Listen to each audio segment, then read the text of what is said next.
Hello. Good afternoon, everybody. Welcome in to the Fantasy Roundup. I'm your host, Spencer the Guru Urquhart. Next to me is Gabe Henderson. How's it going, my bro? It is going, Spencer. We're almost there. Final week of preseason. We are almost to football season. And week zero of So college football close. this week. I'm over the moon. Here we go. Yep, now we got our. There we go. Yep, there now you can see. We are who we say we are. Yes. Football is coming up. Week zero. Yeah, week zero, man. That's one. That's just, whew, man, week zero. Those games tend to suck. I'll be Oh, honest. But it's come on. football. It's football. You're not excited for Hawaii Vanderbilt? That's week. That's I don't awesome. remember. It was last year. It was Hawaii No, it's Vanderbilt. this year too. Oh man. Okay. Yeah. Well, yeah. I'll get high. I'll get fired up for it. I'll get Well, trust fired me. up. I mean, there's nothing more than that I enjoy um, than terrible football. I think Oh it was man, I Iowa can't say the South same. I Dakota hate State terrible last year. football. Terrible college football, terrible NFL is its own beast. At least we've got fantasy for that. But there's just something special about terrible college football. I love it.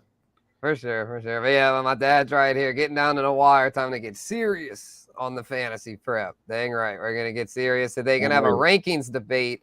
Gonna debate all four key positions: quarterbacks, running backs, wide receivers, tight ends. Might have to pull up my full list for y'all toward the end to get y'all in on some sleeper picks. We're gonna start off by discussing the top 12 of each, and then then we'll have our listener league. We'll actually talk about that beforehand before we get into the rankings. Got a few housekeeping notes. The first one is that we are presented by Caesars Sportsbook, official odds partner of bet.nola.com. Shout out to Caesars.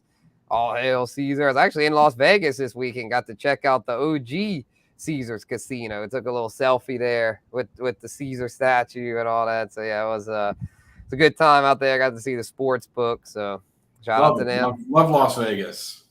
Heck yeah, man. And speaking of them, we got our listener league, 2023 Fantasy Roundup Listener League. For those of you that love fantasy football like Gabe and I, you must get in this thing, man. It's going to be lit. 12-team PPR league competing against myself and Gabe. We call ourselves experts, but you have the opportunity to beat us.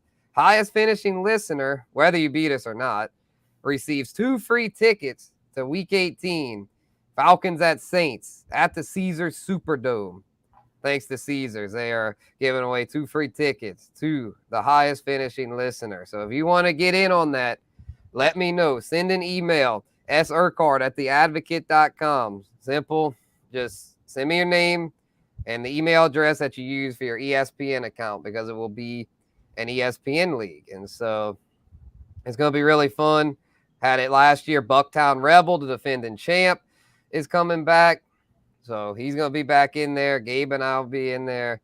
It's going to be really fun. So y'all go do that now. Or if you want in now, just comment. Just leave a comment and say, hey, I want in, and drop your name and email. And we'll go back Yeah. after the show and then get you signed up. Or leave a comment or message me on my Twitter handles right here below, or my X handle right below my name right here. I've got my advocate email in my bio there. So if you didn't get a chance to screenshot Spencer's right there, you can always access mine, and I can get that forwarded over to the guru. Appreciate that, bro. Yeah, it's going to be really fun, y'all. So hope to have y'all in it. I always enjoy meeting new people through fantasy football. That's why I do it. It's a community. So keep the sense of community going. You already know where to find me at Spencer the Guru on all platforms. So let's get into these headlines, man. I know y'all ready for the show to get rolling. Let's get these headlines knocked out. Terry McLaurin last night, the Commanders broke the Ravens streak, but unfortunately they had one of their key players get hurt. Terry McLaurin, toe injury, turf toe, now very questionable for week 1. They're going to take it slow with him, so I would think he'll be ready, since it's not something where, he's got to worry about playing next week. He's got a few weeks to recover. Turf toes are tricky, though, so we'll see how that goes. Colts grant Jonathan Taylor permission to seek a trade. This was kind of surprising. I was thinking they'd play hardball with him, but JT is officially on the block.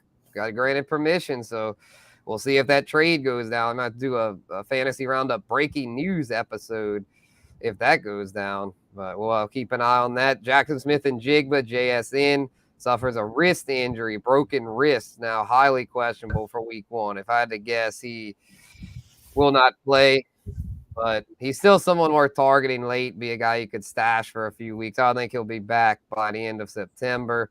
Could heal up quicker, though. I mean, he's a young player. So he might heal quick and be ready for week 1. So questionable as of now. And I don't know why I put this one, but Baker Mayfield, I always bash him, but named the starting quarterback for the Tampa Bay Buccaneers. Woo! Go Baker. I don't really think anyone expected Kyle Trask to start, did they? But I don't thought know. maybe he could because Baker was really stinking it up, but Baker Can you hear that held sound, him off. Spencer? Can you hear that sound? That is the sound of Tyler Lockett's stock rising. Yeah, JSN's injury, right? Him and DK Metcalf.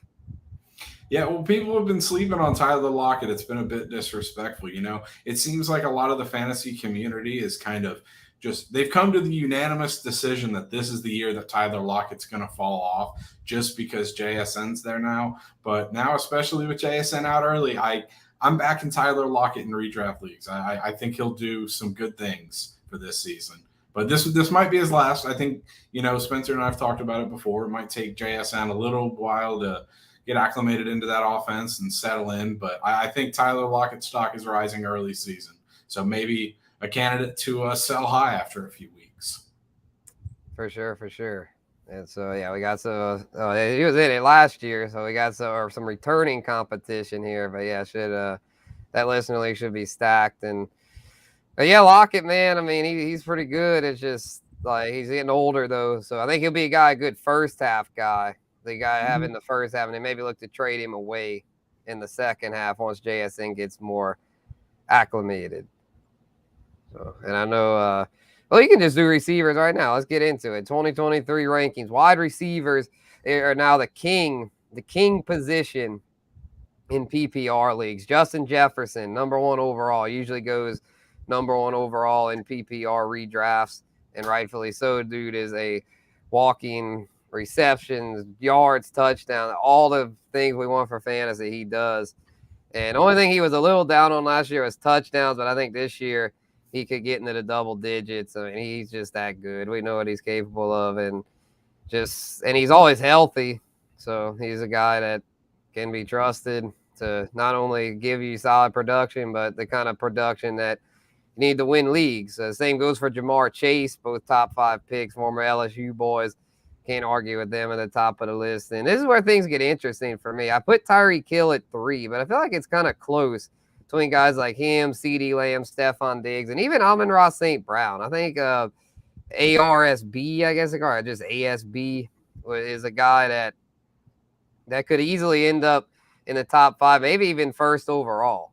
And as good as Justin Jefferson is, like Amon-Ra in PPR leagues, I think could put up close to those kind of numbers. He hadn't done so yet, but I think he's capable of it because the Lions don't have much else there. Like, remember his rookie year down the stretch when they had a bunch of injuries, he stepped up. And last year, even when they were healthy, he was still putting up elite production. So I'm thinking Amon-Ra he's probably my favorite second-round target out of anybody here. And then Cooper Kupp didn't totally move him down, but, you know, he's bad on injuries already. I've gone over time and time again. I'm not feeling Cooper Kupp in redraft. Garrett Wilson and Chris Olave, though, I really like them this year, even though they're only in their second season. They both got so much talent and good quarterbacks throwing the rock to them.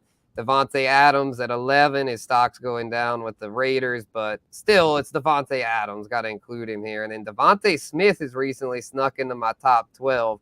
I had Jalen Waddle. I know Gabe likes Jalen Waddle, but Devontae Smith, I feel like, is trending up and could end up having an even better year than A.J. Brown, as good as A.J. Brown is. So, yeah, I think the only 2 changes I would make on that list, I would probably flip Amon-Ra and Stephon Diggs. You know, I've talked about it. I'm not as high on the Bills' offense just because of all the offseason drama there, and I don't feel like they improved that much. And then I would, you know, as much as it pains me to say it, just because of the quarterback situation, I would probably flip the last 2 on that list, Devontae Adams and Devontae Smith with Devontae Adams. Yeah. I got you. So you're higher on Devontae Smith then. Probably just because of the quarterback situation. I mean, he's a guy who had a sneaky 1,000 yards last year. Really, really good Right. last year. You know, he is similar to Waddle, but I just I don't know. There's something about those teams with the quarterback issues that I'm even with the top receivers, I'm just not touching. I'm not touching Devontae Adams in any of my leagues this year, and I'm not touching Stephon Diggs either. Ooh, not touching Stephon Diggs. Wow, I have some I'm thoughts staying on away. that. I like the upside with the other receivers, like Amon Ra around him more. So if I get a chance to pick them, those are the guys I'm going after. Or you know, in a lot of leagues, Stephon Diggs is still there when you get guys like Olave or Garrett Wilson who are still available. I'll target them because of the upside. Wow. Wow. We'll have to do, touch on that. Hold that thought. I just wanted to address Jerry's comment here. Saints waive Brian Edwards. No surprise there. I called it yesterday on Bayou Bets. I said James Washington got waived last week. Watch Brian Edwards be up next. I knew when they signed those guys, they weren't going to make it because, I mean, they had their chances. James Washington had his chance with the Steelers and Cowboys. Edwards had his chance with the Raiders and Falcons. And so, no disrespect to those guys. I know they're doing their best to try to make NFL rosters, but it's just they're just not quite up there as far as like cracking that 53. Because to crack the 53, I mean you gotta be putting up numbers a lot of weeks. Like I mean, guys, even a guy like Traquan Smith, I mean he's not the best, but he's enough to usually crack the 53. And so we'll have more on that Thursday. Bayou Bets. But we'll have a question here from Drew. Thanks for tuning in, Drew. Should I roster Penny or Hyatt full PPR? As of now, if it's redraft, I'd roster Penny because he's got a chance to be the starting running back there in Philadelphia. Hyatt, we don't know what his role is going to be exactly. They've got Darren Waller there now, Paris Campbell, along with the returning guys like Isaiah Hodgins and Darius Slayton. So I would do Penny for now, hold on to Penny, and maybe Hyatt later on. But yeah, for now you want to have some rookies, but you don't want to go overboard with that. If a guy like Penny is available in your league, I'd pick him up. I would too, just because of the upside there. You know, I don't think anyone in the world, I don't even think Nick Sirianni knows how the Eagles' backfield is going to shake out. So, I mean, if all four of those guys stay on roster, it's going to be an interesting just carry division and see how the carries get divided up. But yeah, I think I agree. I would take Penny over a rookie like Hyatt. Although I do like Hyatt, I think Hodgins is the guy to target in New York, other than Waller, obviously. Yeah, for sure. Yeah, Hodgins goes so late in these hands. I got him in like the 20-something round of a best ball league. I was like, yeah, I'll take that. I'll take that all day. But yeah, back to our rankings here. Pull them back up for those of y'all just tuning in. You're watching the Fantasy Roundup presented by Caesars Sportsbook. We've got Jefferson, Chase, Tyreek Hill, CD, Diggs, Amon-Ra, Kupp, A.J. Brown, Garrett Wilson, Chris Olave, Devontae Adams, Devontae Smith. And the thing Gabe disagreed with my rankings here the most was Stephon Diggs at 5. So I'm going to go ahead and make my case here and see what he thinks. Diggs, I feel like this about Diggs. I'm kind of down on Buffalo this year as a whole, but not because of their offense, because of their defense. Leslie Frazier, their longtime defensive coordinator, retired. So I think their defense takes a step back. And if anything, I think that could help Stephon Diggs because the Bills are going to have to be throwing a lot. That's why I still like Josh Allen a lot this year, even though I don't think they're going to win as many games as Caesars has them. I think their win total's 11 or so. I think the under is a good play there because the AFC East is so tough, and I just think their defense is taking a step back. Allen, though, he's going to sling the rock. We know he's going to sling the rock, and he's healthy now. I mean, his numbers took a little bit of a dive last year after the elbow injury, but he's 100% again. And when he's 100%, only Mahomes, I feel like, got a better arm than him. Like, Allen's arm is a rocket. And Stephon Diggs, even if they're beefing a little bit off the field, on the field, it's a special connection.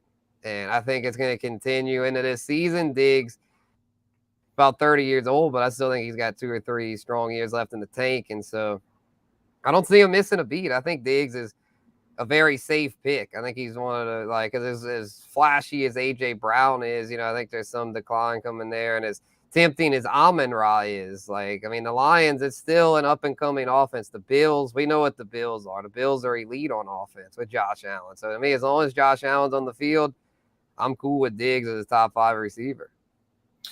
Yeah, for sure. The reason I said that I do take guys, and I take a chance, I'm not saying rank these guys above Diggs. The reason I take a chance on guys like Garrett Wilson or Chris Olave is because I think with their improved quarterback situations, we're only going to see them get better.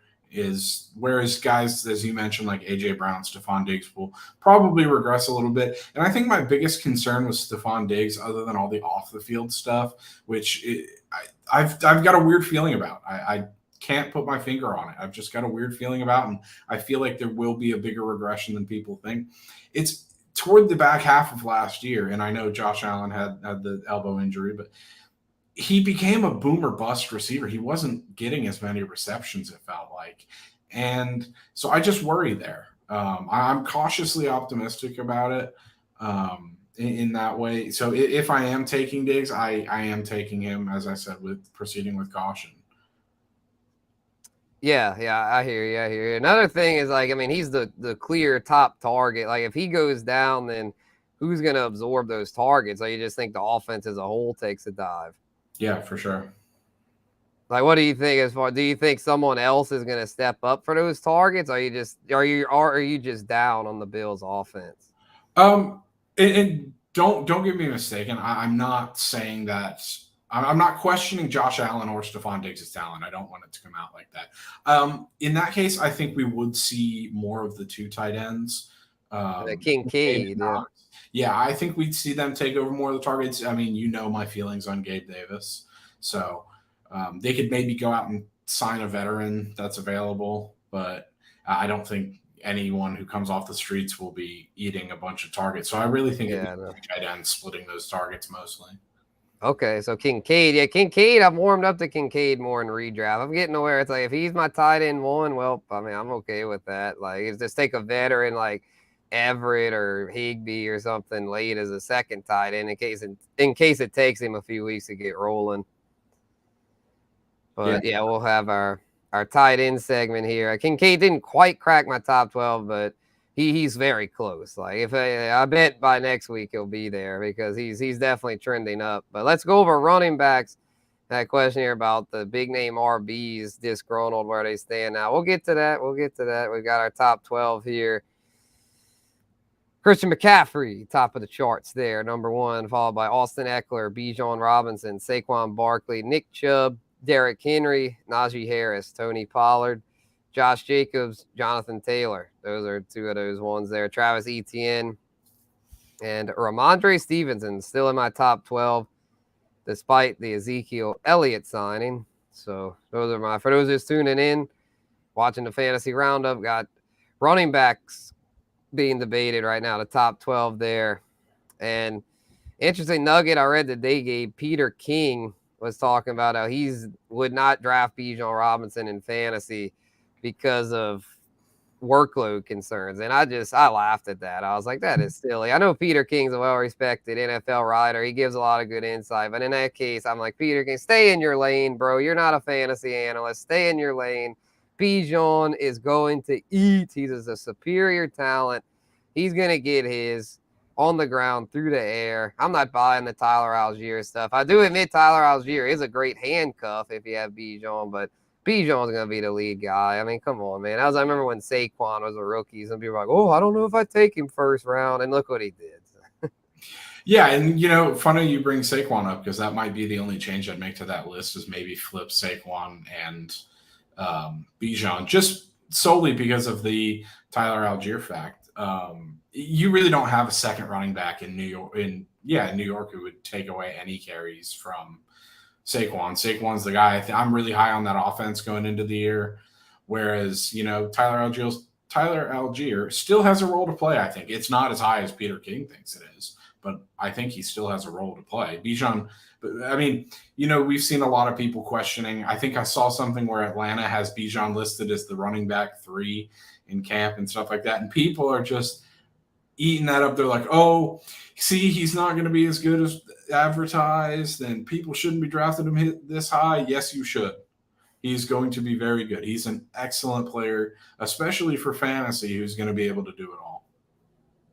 Yeah, 100%. Yeah, I mean, I'm all in with Bijan Robinson. Took him in the first round of a couple leagues over the weekend. So yeah, he's special. I mean, he's just the talent's gonna win out as long as he's healthy. So not worried about that. Let's go over the rest of the list though, if I can pull it back up here. Those names at the bottom there, yeah, Josh Jacobs, Jonathan Taylor. I moved them down. I had them higher, early in the offseason, but now with the question marks around them, I had to move them down. Jacobs, it's like the offense, I'm assuming he'll play, but the offense, the more I think about it, that offense sucks. Plus, he's due for regression after that huge year he had last year. So kind of down on him compared to some. And then Jonathan Taylor, it's just we don't know where he's going to play. I mean, if this trade request goes through, he might end up in a committee somewhere, which the funny thing is, like the team that keeps popping up in the rumors, the Eagles. Boy, would that end up in an ugly committee. JT, Swift, and Penny, and Gainwell. That'd be too many mouths to feed. So hopefully. And Boston Scott. I think Boston Scott would be on either the practice squad or with a different team at that point. Because or DeAndre Swift would be cut. That would be hilarious. That would be so funny. DeAndre Swift cut, because I've heard so many people be like, oh, Swift's on the Eagles. He's going to bounce back. I'm like, I've been there, done that with Swift. I want no part of Swift. I don't have any dynasty shares. I am out, O-U-T, out on DeAndre Swift. That dude has had chance after chance after chance, and he's blown it every time, whether it's injuries, drops, lack of efficiency. He's just not it, man. And then just the Eagles, it's going to be a committee out there. That's why I was telling Drew earlier to go with Penny, because I think Penny might outperform Swift this year. If both are healthy, which they'll both probably end up hurt at some point, but if both are healthy, Penny might outperform him because Penny's the bigger back who's going to get the goal line work. I think, if we're talking to Eagles backfield, I think the person to take there might be Gainwell, just because of the upside. Yeah. And, as you mentioned. And you get him so late. Yeah, you get him so late, and Swift and Penny can't stay healthy. And if they both go down, then, I think it's no question Gainwell's your running back one. Right. And as for JT, though, I think if he stays with the Colts, he'll be about that 10 spot. I got him staying there. And the offense, very much a work in progress with Anthony Richardson, but I think he'll still have his moments. He'll still be top 10. If he goes to, I think the Eagles would actually be a decent landing spot, because if he goes there, he'll get most of the work. So I think with them, he'd be more like top 6 to 8. If he goes in because they're an elite offense. But if he would go to another bad offense that doesn't really emphasize the run, because the Colts, even though they're bad, they're going to emphasize the run. If he ends up on, let's say, like Tampa Bay, which, I don't see why Tampa Bay would waste draft picks trading him, but that's just in the doomsday scenario that does happen. Then at that point, it's, JT, you're out of the top 12. So let me ask you this, Spencer, about one specific landing spot. If he goes to Miami, where would you rank him? Okay, yeah, Miami would be interesting. I don't think he'd be a great fit in that system, though. So I'd probably move him maybe down a little bit. I know the offense is good on paper, but Mike McDaniel, he's a Shanahan disciple. And Kyle Shanahan's backfields tend to be committees. Although now they've got Christian McCaffrey.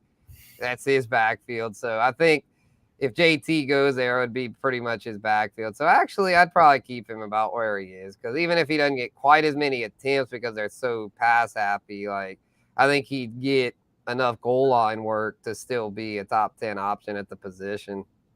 Yeah, I think the one change toward the back half that I would probably make on that list, I'd probably flip Etienne and Stevenson, because, I know Ramondre Stevenson's back there now because of the Zeke signing. I'm one of the few who thinks that Tank Bigsby's got a big role to play. I'm not going to say that they're going to split carries or anything. Etienne's still the dude after last season.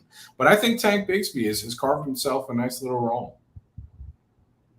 Yeah, no doubt. And the reason, though, that I switched him is because Zeke, man, I don't like Zeke by any means. I'm telling you how to draft Zeke, but he's eating into Ramondre's workload, they're saying. So I had to move Ramondre down a little bit.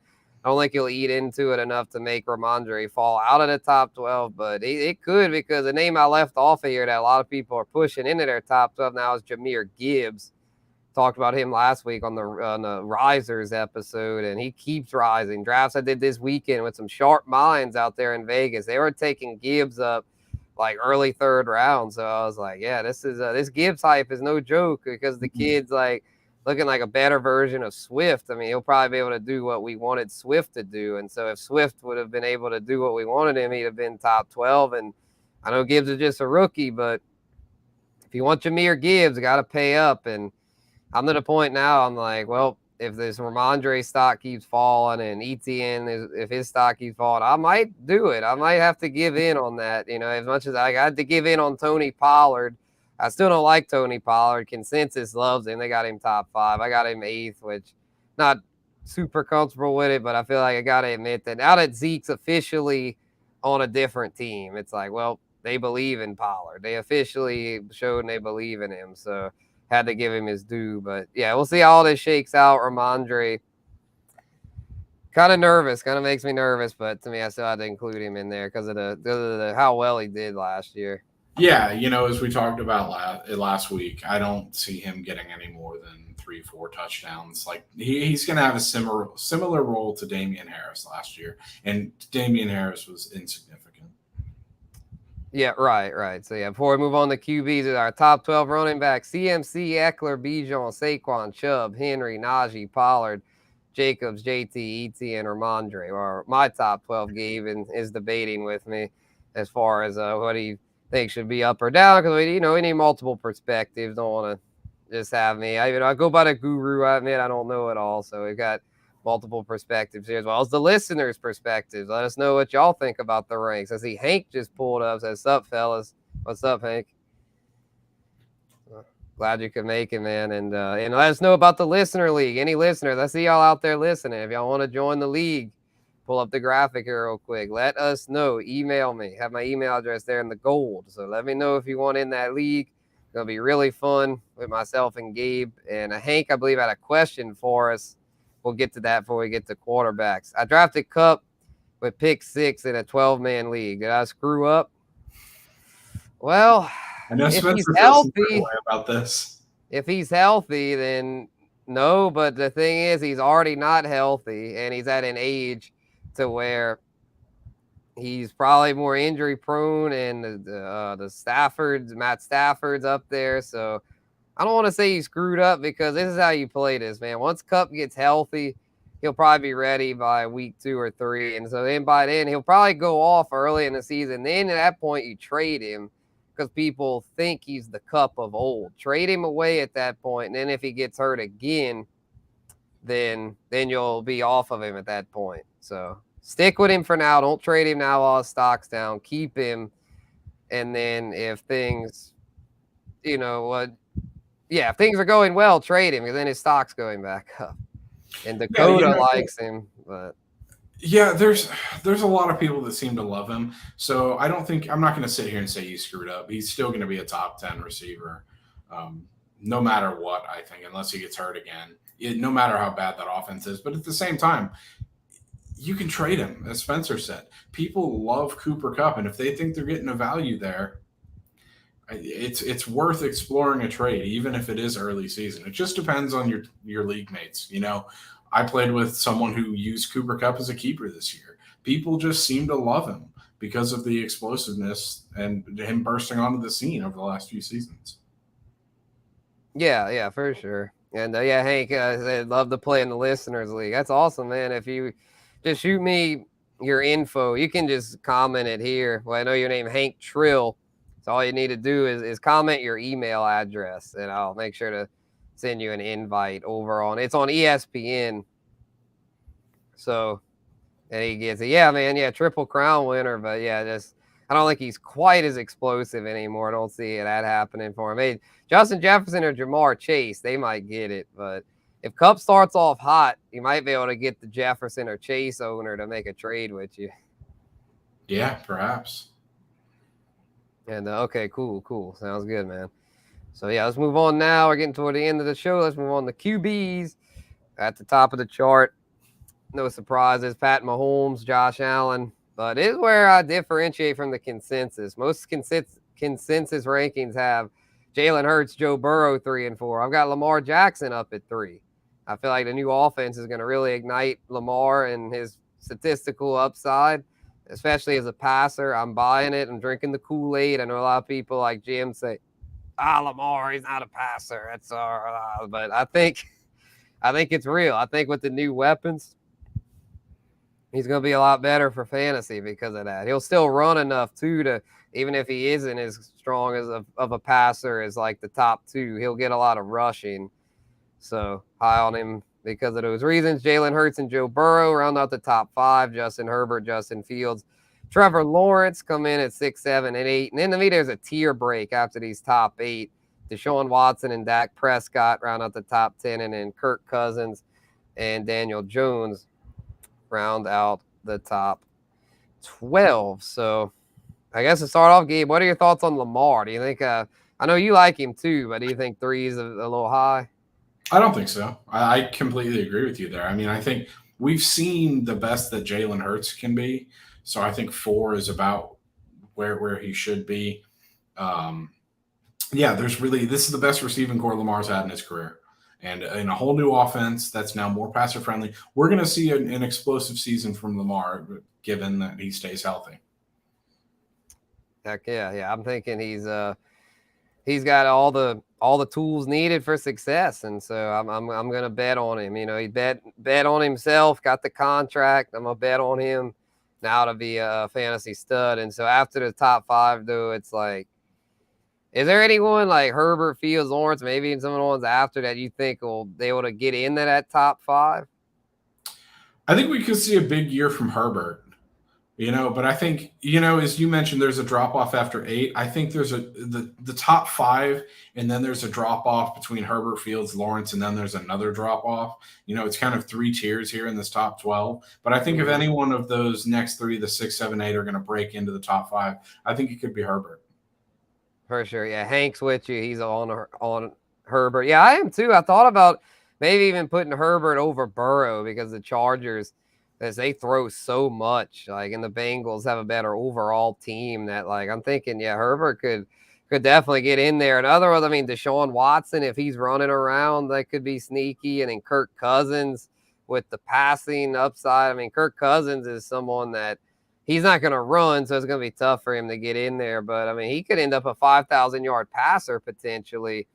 And if you're throwing for that many yards, you'll be close. But I'm just not quite as high on him as some are saying he's going to go for that. And Kellen Moore now with Herbert. I think that's going to really help Herbert. So, yeah, he's right on the cusp. And I got him. I took him a little earlier than some people like to. I took him in the 4th round of a single QB recently, but all the 5 ahead of him were already gone. So I was like, well, damn, let me get Herbert before all the good QBs get snatched up. Yeah, my league recently went to 6-point passing touchdowns. So I missed out on Herbert by 1 pick, but I snatched up Trevor Lawrence there. The one thing I'd say I really disagree with on your list, and this is maybe just me as a Houston fan, I'm not rating Deshaun Watson that highly this year after what we saw last year. It's just too much rust. I think Nick Chubb is going to have too big a role to play in that offense, and I'm not rating Deshaun Watson ahead of guys like Daniel Jones personally. I hear you. Yeah, I just think this year they're going to let Deshaun cook a little more as a passer because last year he was just getting acclimated to the system. But I would think if Stefanski is smart, he'll let Watson do more because Watson's got a big arm. I mean, they're paying him all this money. I mean, if you do all that just to have him hand the ball off, like, I wouldn't think so. I'm going to bet that they let him cook more because. Well, I mean, they lost games last year because of his arm. I mean, didn't they play a game against the Saints in like 6-degree weather or something? Yeah, I mean, you can't count that. Watson threw like 40 times in that game. No way. There's no way. You keep going with your second. Well, that was Stefanski's fault. That was Stefanski's fault. He called a bad game. That's what I'm saying. A lot of it I blame on Stefanski with that. Watson, I mean, as a Texans fan, Gabe, I mean, Watson's talented. He might be kind of scummy off the field, but on the field, he's a stud. Threw 31 times that game. Yeah, that's too many. That's way too many. In 6. But that's the play calling. And I agree. And that's the play calling is part of the reason I'm not very high on Deshaun Watson. I hear you. Yeah, so I don't receiving core is all that great either. But yeah, that's true. I'd tell you what, if the Browns finished last year, I think they fire Kevin Stefanski. I think they should have fired him last year. Oh, okay. Yeah, we'll see how it goes. Browns under. I think it's 8.5 might be a good bet. My buddy's a big Browns fan, and he is one of those delusional fans. He and I have $100 on Browns winning 10 games or not. I'm on the not. Yeah. You Not got touching. that. You got that money in the bank. Cash that check. So Depends on the play of Deshaun Watson. I mean, I could be crazy. Deshaun Watson could have a lot better season than I predict. But for sure. So let's before we move on to tight ends, we'll go over this again real quick for those just joining. Mahomes, Allen, Lamar, Hurts, Burrow, Herbert, Fields, Lawrence, Watson, Prescott, Cousins, Danny Dimes, rounding out the top 12 QBs. So let's move on Danny to Dimes stock. yeah, man. I mean, that's good stock to have because he's got the rushing floor. Yep, absolutely. So let's move on to tight ends before we close out the show. Travis Kelce, of course, the number one option there. Mark Andrews follows along with TJ Hawkinson, George Kittle, Darren Waller, the top 5. And I mean, there's kind of a drop off after that because then you get to Kyle Pitts, who almost put Goddard ahead of him. It's just Goddard, the upside is kind of limited. Pitts has upside, but also a lot of downside. So I wouldn't blame someone for taking Goddard ahead of him. Pat Freiermuth comes in at 8, David Njoku 9, Evan Ingram 10, Chigo Okonkwo 11, Cole Kmet 12. And like I mentioned earlier, Dalton Kincaid stock on the rise. Dalton Schultz also almost made the list. So it's really close because I mean after about the top 7 or 8, the rest of it you're just throwing darts at a board with the tight end position. And I say at a far away board, because it's hard. It's hard to find a tight end after about the top 7 or so. And even, Kyle Pitts is even not very reliable. I'd say probably even after the top 4. I mean, even Waller's got some question marks and kind of injury prone. So like a Kittle, I know he's had his share of concerns too in this position. It's just one of these, really, if you don't get one of the top 3, That's not pretty. That's why my philosophy going into this year, coupled with the fact that there's really a drop off in receivers once you get into the second and third tiers. That coupled with the lack of assurances at tight end, that's the reason I'm waiting on a tight end in most leagues. In my main league, I've got your 11 and 12 and Kmet and Okonkwo on my team. I'm just it's like throwing darts, Spencer, as you said. And I think that's really what you see around the 6-7 with Kyle Pitts and Dallas Goedert. Where you rank those two on your list depends on what you value. I'm someone who loves consistency at the tight end position. I'm not going to be comfortable with the guy on my team who will get you 20 points one week and 5 the next. I'd rather have a 10-10, a 12-12 guy. So for me, I think Goddard's a little bit ahead of Pitts, especially now with Bijan in the Falcons offense. Don't exactly know how much of the ball Pitts is going to see, but there's, as we've said, there's more upside with Pitts. Yeah, because if Pitts hits his ceiling, I mean, he's top 5, but I don't know if he's going to quite get there. Waller has some upside. He's just health concerns. Same with Kittle. So if you believe in them staying healthy, I know a lot of people believe in Waller, so I could see taking them up a little higher, then I'd be comfortable taking them. Andrews and Hawkinson, again, it's like, I mean, they're good, but a lot of times you're passing up on receivers who are probably going to put up better numbers, so I'd probably pass on them. Kelce, though, it's like his numbers are right up there with the best receivers, so I wouldn't pass on him. If you can get him at pick 5 or 6, just go ahead and do it. Lock in that positional advantage. Yep, exactly. There's one tight end in this game who is a mix of both consistency and explosiveness, and it's Travis Kelce. The others, it's a crapshoot. Right.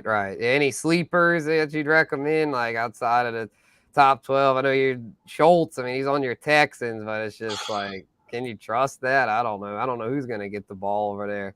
I don't know who's going to get the ball either. I'm starting to want to run back a take I had a few weeks ago with the whole Nico Collins thing, because Nico Collins looks good, and then Robert Woods has had a role to play in preseason. So I don't know. We'll see. There's too many question marks around the Texans. So yeah, I'm staying away from Dalton Schultz. I think if we see Zach Ertz return in full capacity, I'm not going to say he's top 12, but he's a guy that's going undrafted in a lot of leagues that you take just as a flyer in the last round, just because, he was top 20 tight end last year and he got hurt halfway through the year. So, You get that consistency. Yeah, you mentioned that last week. Yeah. But there's a lot of question marks there. So I guess in terms of sleepers, even though it's not a sexy name, Zach Ertz is probably someone that I'm at least looking at in the last round of my drafts. For sure. Laporta in Detroit. There you go. I was about to say him. There you go. Yeah, Sam Laporta, another rookie to watch. He's the one, if you don't get Kincaid, take Laporta because he's in line for a big role over there. Yep. So, all right, y'all, that's going to do it for this one. Make sure if you haven't already, check us out, Listener League. Get in on that. Email me, surcard@theadvocate.com if you're looking to compete against some of the sharpest minds in the game. We've got some heavy hitters in that thing already. So we're going to have another fun year at the Bayou Bets Listener League. Get those Saints-Falcons tickets if you're the highest finishing listener. So, yeah, Gabe, it's getting close, man. I'm excited, Spencer. It's almost football season. Can hardly contain myself. Heck yeah, man. So we'll be back next week. Probably gonna do the My Guys episode as far as like who would you draft, like who are your league winners. We'll call it league winners. That's Matthew Berry's thing, My Guys. We're gonna do it different. League winners we're going with next week. So till then, has been Spencer the Guru Urquhart and Gabe Henderson. Been listening to the Fantasy Roundup. We'll be back. Peace out.